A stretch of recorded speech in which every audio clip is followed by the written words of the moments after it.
के बाद फिर इसकी फर्द से हम बाहर हो जाते हैं, इसकी रेंज से बाहर हो जाते हैं, फिर ये उन भक्तों के निकट नहीं आ सकता जो कबीर परमेश्वर की शरण में इस दास के माध्यम से आ जाते हैं और मर्यादा में रहते हैं। कहते हैं जब लग हंसा हमारी आना, काल लगे नहीं तेरा बाणा।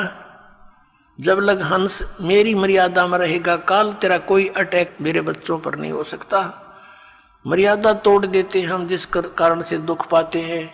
कबीर परमेश्वर कहते हैं अनंत कोट बाजी जहां हम रचे सकल ब्रह्मांड, और कह कबीर मैं क्या करूं यो काल करे जीव खंडे। परमात्मा कबीर जी कहते हैं कि मैंने अनंत करोड़ ब्रह्मांडों की रचना कर रखी है, ऐसे समर्थ हैं हम, और मैं क्या करूं, ये काल मेरे बच्चों को मुझसे खंड कर लेता है, इनका नाम तुड़वा देता है, फिर इन पर अटैक कर देता है, जिस कारण से ये मार खा जाते हैं। परमात्मा कहते हैं जैसे माता गर्भ को राखे यतन बना, और ठेस लगे तो क्षण हो तेरी ऐसे भक्ति जा। इस नाम को लेने के बाद ये समझ लेना आपकी आत्मा में भक्ति स्टार्ट होगी, अब बीज पड़ गया। जैसे माता गर्भ को, जैसे किसी बहन को गर्भ रहा हो तो फिर वो रात्रि में या दिन में कितनी सचेत रहती है। रात को करवट लेते समय भी ये सोचती है भगवान कहीं मेरे बच्चे कर दाब ना पड़ जा, दबाव ना आ जा। सुबह भी चलती फिरती है, काम करती है, कहीं ऊंचे नीचे पर पैर ना रखा जा, मेरा बच्चा खराब हो जा। तो कहते हैं जैसे माता गर्भ को रखे यतन बना, और ठेस लगे, झटका लग जावे तो क्षीण हो जावे, ऐसे भक्ति जा। तो मर्यादा के अंदर रहना आपका अति अनिवार्य है। मर्यादा कितनी कंपलसरी है और क्यों बताई है भगवान ने। जैसे हम कथा सुनते आए हैं कि एक बार लक्ष्मण ने सीता जी के कुटिया के चारों ओर रेखा खींच दी थी और कहा था कि हम जा रहे हैं मृग को खोजने के लिए, आप इससे बाहर मत आना, इसके अंदर कोई नहीं आ सकेगा। उसी समय रावण का उद्देश्य था उसको उठाने के लिए, सब उसने ये षड्यंत्र रचा था। रावण जब आया साधु रूप बनाकर भिक्षा लेने के लिए, तो उस रेखा के निकट आते ही रावण को एकदम इतनी लपट लगी अग्नि की, 10 कदम दूर जाके खड़ा हो गया बहुत स्पीड से, और सीता से कहा कि माई साधु संतों को साथ ऐसा नहीं करना चाहिए, और भिक्षा देनी है तो बाहर आकर दे दीजिए, नहीं तो तुझे ये हो जाएगा वो हो जाएगा। उसने सोची कि साधु संत है, क्या फर्क पड़ता है, भिक्षा ले अभी देकर वापस आ जाती हूँ।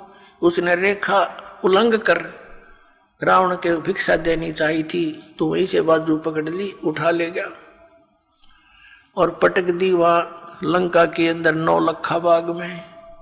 अब उसको तो जरा सी लगी, क्या फर्क पड़े है, वो बोली पूछते तो नो कह के इस बार मत जाइए, ना तेरी बिरान माटी हो जाएगी, गिल्ला मारी करावेगी, और वो कर दिया, वही काम करके धर दिया। करोड़ों आदमी मारे गए उस सीता को छुटवाने के लिए। जरा सी बात और उसके अंदर पड़ी रहती तो उसको क्या बिजली गिरती, धक्के खा के चला जाता रावण। तो पुण्यात्मा रावण समझो काल है, और मर्यादा ये लक्ष्मण रेखा समझ लो, जो नियम बताए गए आपको, फिर ये निकट नहीं आ सकता। काल डरे करतार से, जय जय जय जगदीश, ये जोरा जोड़ी झाड़ता, पगरज डारे शीश। परमात्मा कहते हैं कि काल जो पीसे पीसना, जोरा है पनिहार, ये 2 असल मजदूर हैं मेरे सतगुरु के दरबार। कि जब तक आप परमात्मा की मर्यादा में रहोगे, या मौत निकट नहीं आ सकती आपके, ना आपके बच्चों के जो मर्यादा में भक्ति कर रहे हैं। और कहते हैं यू काल डरे करतार से। करतार कौन, कबीर सिरजनहार है, अनंत कोट ब्रह्मांड का एक रति निभार, और सतगुरु पुरुष कबीर हैं ये कुल के सिरजनहार।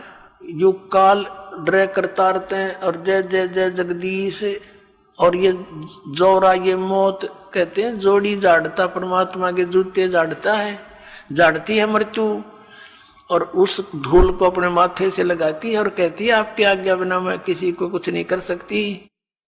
और परमात्मा कहते हैं काल जो पीसे पीसना, ये इसका नौकर समझो परमात्मा का, यहाँ का 21 ब्रह्मांड का स्वामी ब्रह्म, और जोरा है पनिहार या मौत इसका पानी भरती है परमात्मा कबीर जी का। तो ऐसे समर्थ शक्ति की आपको शरण प्राप्त हुई है, लेकिन अपनी नालायकी और गलती से हम भगवान को त्याग कर काल के पाले में पहुंच जाते हैं, काल के अखाड़े में। तो वहां तो बकला उतरेगा, फिर वहां क्या मिलना था।